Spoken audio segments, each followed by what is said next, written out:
Salam alaikum, bonjour tout le monde, j'espère que vous allez bien. Donc on va continuer notre module ou bien notre cours de l'architecture des ordinateurs présenté par le professeur Asma Azarwal de la faculté polydisciplinaire Ouarzazate pour la filière SMI 4. Donc on est arrivé à la représentation d'un nombre réel. Donc, je vous rappelle que nous sommes dans le troisième chapitre qui concerne la représentation interne des données. Donc, on a vu la représentation d'un binaire, la représentation bien la conversion entre binaire et décimal et vice-versa. Et on a vu la représentation entre binaire et hexadécimal et la représentation de le sens contraire. Et puis, on a vu la représentation d'un nombre entier qui est positif et après d'un nombre entier qui est négatif. Alors donc pour les entiers qui sont positifs, on a vu deux façons. La première façon, c'est la représentation bien la division euclidienne par 2 et la deuxième façon, c'est l'écriture du nombre sous forme de la somme des AK multiplié par 2 à la puissance K. D'accord. Alors concernant les nombres négatifs, on a vu comment faire le complément à 2 pour représenter sous forme de 8 bits un nombre qui est négatif. Maintenant, on est arrivé à la représentation d'un nombre réel. Alors, on connaît tous que dans la base 10, qui est simple et qu'on connaît tous, l'expression 652,375 est une manière abrégée d'écrire. Donc, on va faire tout simplement 6 multiplié par 10 à la puissance 2 plus 5 multiplié par 10 à la puissance 1 plus 2 multiplié par 10 à la puissance 0. Donc et là, on fait attention parce que ce qui est après la virgule, on aura des multiplications de 10 à la puissance des nombres qui sont négatifs. Donc ici, on va avoir 3 multiplié par 10 à la puissance moins 1, 7 multiplié par 10 à la puissance moins 2 et 5 multiplié par 10 à la puissance moins 3. De la même façon, on va faire de même pour la base 2. Ainsi, l'expression suivante qui est 110,101, ça c'est en binaire et signifie tout simplement 1 multiplié par 2 à la puissance 2 plus 1 multiplié par 2 à la puissance 1 plus 0 multiplié par 2 à la puissance 0. Donc ici, attention, toujours ce qui est après la virgule, ça sera avec des puissances qui sont négatives. Donc on va avoir 1 multiplié par 2 à la puissance moins 1 plus 0 multiplié par 2 à la puissance moins 2 plus 1 multiplié par 2 à la puissance moins 3. Et pour savoir sa valeur en décimale, donc directement, on va remplacer chaque puissance par sa valeur numérique. Donc ici, on va obtenir 4. On va obtenir ici 2. Donc ici, c'est 0. On ne va pas l'écrire. Après, 2 à la puissance moins 1, c'est 1 divisé par 2 qui est 0,5.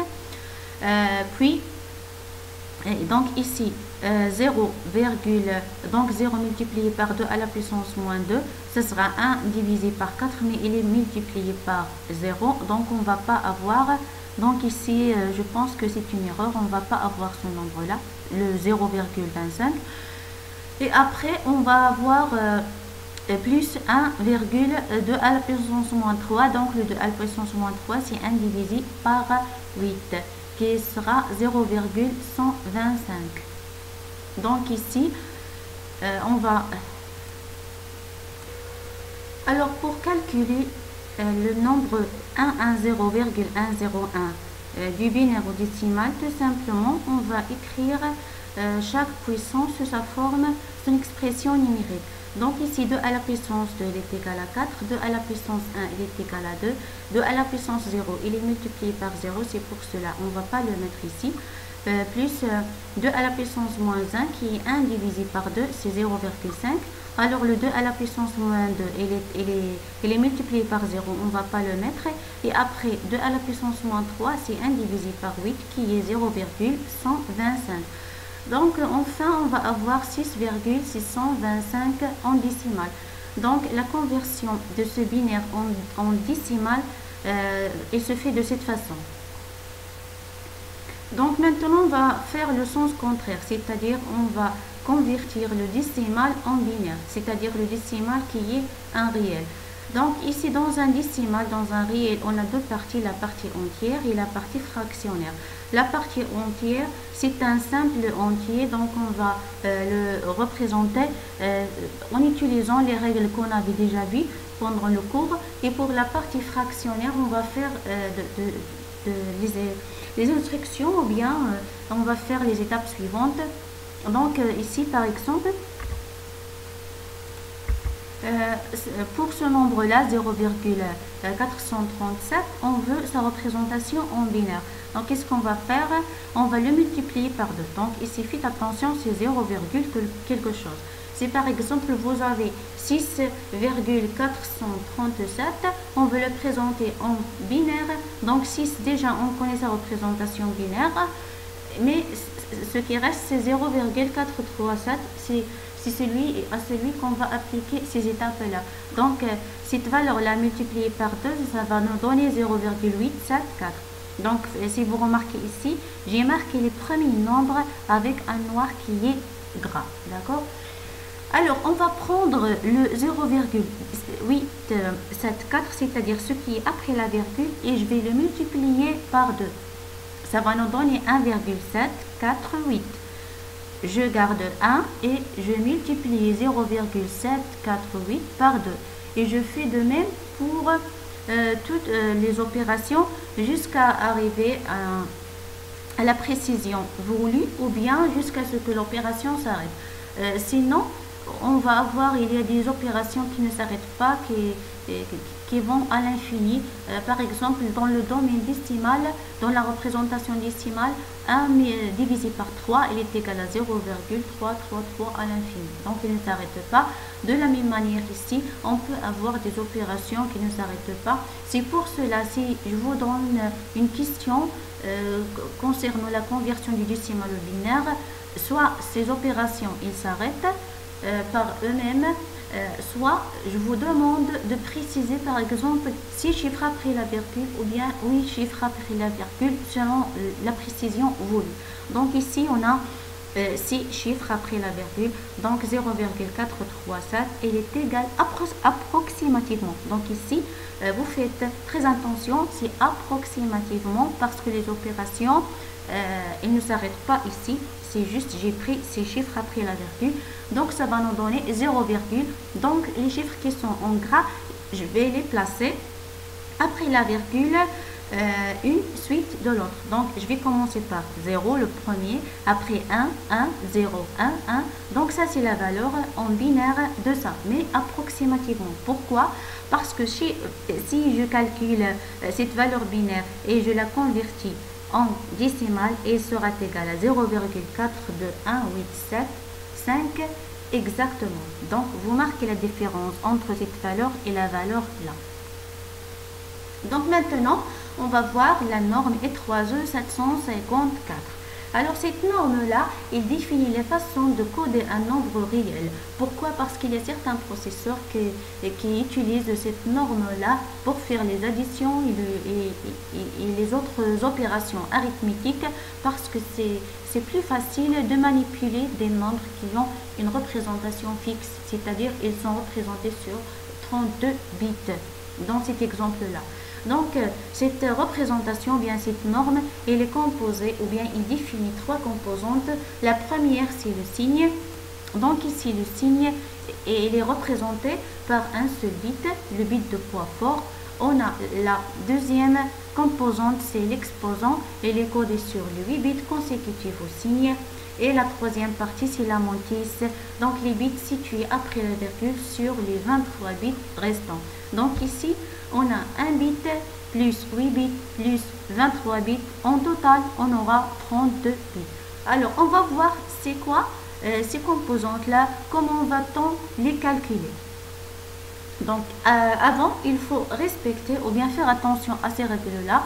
La première règle, l'exposant 0, 0, 0, 8, 0, il est interdit. L'exposant qui contient juste des 1, il est interdit. Et donc, il faut aussi ajouter 127, c'est-à-dire sa représentation binaire, à l'exposant pour une conversion de décimale vers un nombre réel binaire. Alors donc c'est pour obtenir l'expression suivante, donc un certain réel x, il va s'écrire sous cette forme. Donc c'est moins 1 à la puissance de s. Alors si le nombre est négatif, le s sera égal à 1. Donc moins 1 à la puissance 1, ça va donner 1 moins. Si le nombre il est positif, s il sera égal à 0, ce qui va donner 1 positif. Fois 2 à la puissance e moins 127.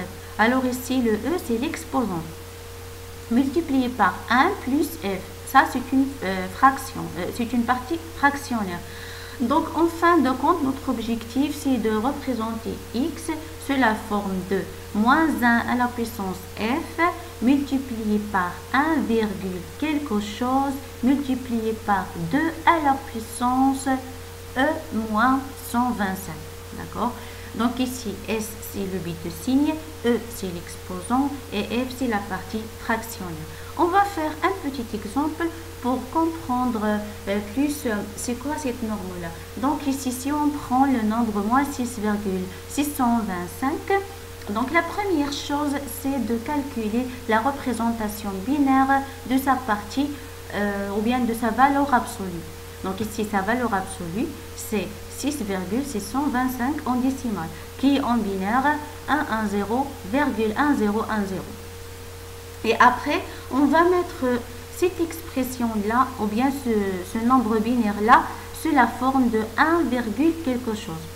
Pour bien comprendre, on va revenir au nombre décimal. Si je vous dis, par exemple, de prendre l'exemple de 1820, on peut décrire sous forme de 1,82 multiplié par 10 à la puissance 3. D'accord? Donc ça, c'est une opération simple qu'on fait dans le décimal. Alors, de la même manière, si on veut translater cette virgule vers la gauche avec deux nombres, c'est-à-dire il va changer sa position et venir ici. Donc on doit multiplier par 2 à la puissance 2 parce que on est passé sur deux nombres. C'est pour cela qu'on va faire multiplier par 2 à la puissance 2. De la même façon, quand on fait en décimale 1000, il est égal à 1 multiplié par 10 à la puissance 3, ou bien 100, il est égal à 1 multiplié par 10 à la puissance 2. Donc, dans le décimal, on fait 10 à la puissance quelque chose parce qu'on travaille dans la base 10, alors que dans le binaire, on fait 2 à la puissance quelque chose parce que tout simplement, on travaille dans la base binaire. Après avoir obtenu cette forme-là, donc ce qui reste ici, c'est la partie fractionnaire. Donc ici, on fait bouger cette virgule vers la gauche, on va avoir 1,101010. Donc ce qui est après la virgule, on va le poser et on va continuer ou bien poser d'autres zéros jusqu'à atteindre 23 nombres parce que tout simplement la mantis il contient 23 nombres. Concernant l'exposant, donc on a dit que ça il est égal à 1,101010 multiplié par 2 à la puissance 2. Donc la puissance là qui est 2, on va lui ajouter 127 qui est en décimale 129. On va prendre sa représentation binaire et on va la poser ici dans l'exposant, d'accord? Donc ce qui trouve ici c'est l'exposant. Donc voilà, on a fini la représentation du nombre moins 6,625. Tout simplement le signe, on pose 1 parce que il est négatif. L'exposant, voilà la façon de le calculer. Et la moitié, c'est tout simplement ce qui reste ici, la partie fractionnaire. Et bien sûr, si on a besoin des autres zéros, on va les poser pour finir les 23 nombres. Alors donc, j'espère que vous avez bien compris ces choses-là. Donc, on va maintenant faire des petits exemples au tableau pour bien comprendre les notions que nous avons vues aujourd'hui. On va commencer par voir l'exemple de la conversion du binaire au décimal. Donc, on va convertir 111,111 en binaire en décimal. Donc, ce nombre-là, il est égal à 1 multiplié par 2 à la puissance 2 puis plus 1 multiplié par 2 à la puissance 1, plus 1 multiplié par 2 à la puissance 0, plus 1 multiplié par 2 à la puissance moins 1, plus 1 multiplié par 2 à la puissance moins 2, plus 1 multiplié par 2 à la puissance moins 3. Donc ici, on remarque que les puissances, elles sont décroissantes de la gauche vers la droite. Donc après ici, on va faire le calcul de chaque nombre. Donc ici, ça va nous donner 4 plus 2 plus 1 plus 0,5 plus 0,25 plus 0,125. Alors, tout calcul fait, ça va nous donner 7,0. Donc, 7 plus 0,875 qui va donner enfin 7,875 en décimale. Donc, ici, on voit bien que la conversion, elle est très simple. Maintenant, on va faire la conversion du décimal au binaire. On va prendre l'exemple de 8,375 en décimale et on veut obtenir sa valeur en binaire. Donc, ce nombre-là, il est composé de deux parties. La partie qui est la partie naturelle, donc antinaturelle, et la partie qui est fractionnaire. Donc, la partie qui est naturelle, directement, on va la convertir selon ce que nous avons vu dans la première partie du cours. Donc, ça va nous donner 1, 0, 0, 0 en binaire. Donc ça, c'est tout simplement 2 à la puissance 3. Après, pour la partie qui est fractionnaire, c'est-à-dire 0,375, on va faire donc les étapes qu'on a vues dans le cours. Donc on va faire la multiplication par 2, ça va nous donner 0,75. On va garder le 0 et on va multiplier ce qui est ici, c'est-à-dire à droite après la virgule, par 2. Ça va donner donc 1,5. Toujours, on va garder ce qui est à gauche de la virgule et on va prendre la partie fractionnaire ici et la multiplier par 2. Ça va donner ici 1,0. Donc, on s'arrête là. Donc, quand on obtient 1,0, on s'arrête. Donc, ici, c'est un calcul. Ce sont des opérations qui sont finies. Par contre, donc l'exemple qu'on avait dans le cours, ce ne sont pas des opérations qui sont finies. Donc, ici, on n'a pas besoin de préciser combien de nombres on veut obtenir après la virgule. Donc, directement, on peut écrire 0,375 en décimale comme 0, donc le 0 ici, on le pose premièrement directement après la virgule à droite, le 0 après le 1 et après l'autre 1 et ainsi de suite jusqu'à ce qu'on finisse tous les nombres qu'on avait gardés. Donc ça, c'est la représentation en binaire de 0,375. Donc la représentation en binaire du nombre 8,375, il va s'écrire comme donc on va prendre cette partie, c'est-à-dire 1, 0, 0, 0, puis on va faire virgule et on va prendre la représentation de la partie fractionnaire, c'est-à-dire on va écrire 0, 1, 1. Donc ce qui est à la virgule à droite, on va le mettre ici à droite et le nombre qui est naturel, donc on va le mettre à gauche du nombre ou bien de la virgule et ce qui va donner la conversion de ce nombre-là en binaire. Maintenant, on va voir l'exemple concernant la norme E3E. Donc, on va prendre moins 8,375 en décimale. On veut avoir sa représentation sur la norme E3E754. Donc, comme on a vu dans le cours, cette norme-là, elle se compose de trois parties. La première partie, elle est consacrée au signe, la deuxième partie à l'exposant et la troisième partie à la mantis. Donc ici, puisque le signe de ce nombre est négatif, directement, on va mettre ici 1. Puisqu'on a dit que 1, il correspond à un nombre qui est négatif et 0, il correspond à un nombre qui est positif. Donc maintenant, la première étape pour calculer l'exposant et la mantis, donc c'est de voir la représentation binaire de la valeur absolue de ce nombre-là. Donc, la représentation en binaire, elle est égale à, donc c'est 1, 0, 0, 0, virgule 011. Donc, c'est le même exemple qu'on avait vu. Donc, le deuxième exemple qu'on a fait. C'est pour cela directement, j'ai mis sa représentation en binaire. Donc, là, on doit mettre, dans la deuxième étape, on doit mettre ça se forme de 1, quelque chose. Donc, ça sera 1,0000011 multiplié par quoi? Donc, on a déplacé la virgule vers la gauche avec 3 nombres. Donc, ça sera une multiplication de 2 à la puissance 3. Puisqu'on fait dans le décimal, 1000, il est égal à... Donc, on a dit que dans le décimal, 1000 égale à 1 multiplié par 10 à la puissance 3, puisqu'on a déplacé ici la virgule vers la gauche. De la même manière, on fait ici 2 à la puissance 3, puisqu'on a déplacé la virgule à gauche vers la gauche avec 3 nombres.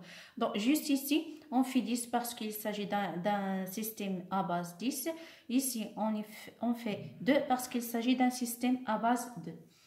Alors maintenant, on va prendre cette valeur-là, qui est 3, et on va lui ajouter 127.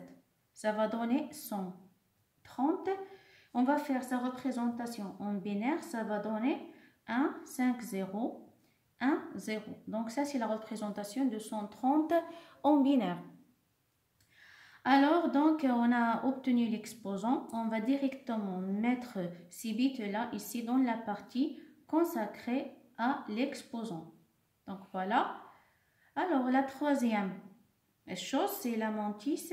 Donc, tout simplement, c'est ce qui reste après la virgule. Donc, ça sera 0, 0, 0, 4 0 et des 1.